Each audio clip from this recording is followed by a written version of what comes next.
I think it's pretty interesting. Most people think of electrical distribution and things that we do, and they don't have any idea what it is, but there's a tremendous market of product out there that has to be supplied every day, and a lot of it is short cycle, which needs to be supplied. You get a call today, you have to supply it tomorrow, and some of it's long cycle, which is a project type of job. So we do both, and it's constant. Bob, why did you take the risk of starting your own business? You know, that's a good question. I looked at it back in 1983 as, I didn't look at it as a risk. I looked at it as really an opportunity. I was unhappy with the company I was with. It had just been purchased. The management group was very different. We kind of philosophically didn't agree on certain things. I was young and just inexperienced enough to voice that opinion, you know, way too often for those guys. And so I got fed up with it and decided that why don't I do this on my own? And I was young enough, so I thought, you know, I can always get a job. And so I went and we started the business, and from there we built it, you know, year by year, and here we are now. Who funded the company then in 1983? Well, myself, my partner Paul Judge, who's still with us today. You know, he invested some capital. My father invested some capital, and then from there we went to the bank. And the bank, we presented a business plan, and the bank put a small business loan together, and we moved forward with that financing at the time. And it was very fortunate because the industry now has changed, you know, dramatically, and to be able to start a business with a very limited amount of capital now would be almost impossible to do. So we hit the timing right. Why did you begin the assembly and manufacturing capabilities? We started the assembly and manufacturing division, you know, basically out of a customer request. If you look at OneSource's history and kind of the milestones and the plateaus we broke through, it was all driven by customers. Customer request asked us to do something, and then from our perspective, you know, we're business folks, so we're somewhat paranoid that if we don't do it, they'll take the business somewhere else. And then we're entrepreneurs, so we thought, well, why don't we do it?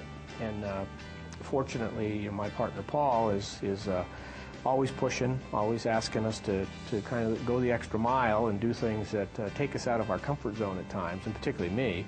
So we decided that it was a good value for our customers. They were asking for products to be assembled versus us just supplying parts.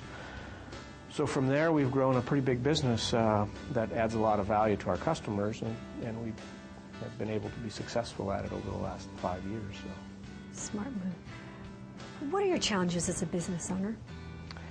I think the challenge that I look at in the future is really continued associate employee development. The biggest benefit to our business and the biggest value to us is our people. And we've got to continue to invest in the resources to try and allow them to progress in their careers, be a great place to work, take care of their customers, take care of the company, so they can grow the business, you know, grow their income, put their kids through college. It's important to us to develop that. And we've got to find the right people. They've got to culturally fit, and we've got to get them here, and we've got to keep them motivated and keep them on the team. That to me is the biggest challenge that I see in the future. What is your relationship with Sempra Energy? We've got a terrific relationship with Sempra. We got involved with Sempra Energy through the San Diego Gas and Electric Division. We had some great contacts there that we developed over the years. Some people that are just very dynamic at SDG&E. Sean Farrar is the senior leader in their diversity business development. Robert Olivas, Margot Kidd, who's a vice president. They've just been very supportive in helping us do things again that took us out of our comfort zone. They thought we could do certain things.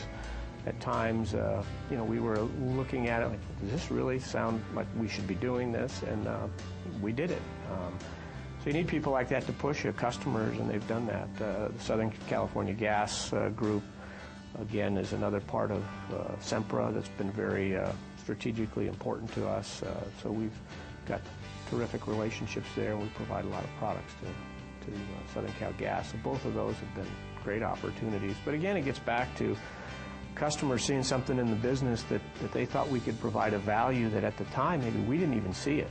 But they saw it and said, you know, we want you guys to try and do this. And it pushed us a little bit, but I think we've hopefully exceeded their expectations as a supplier.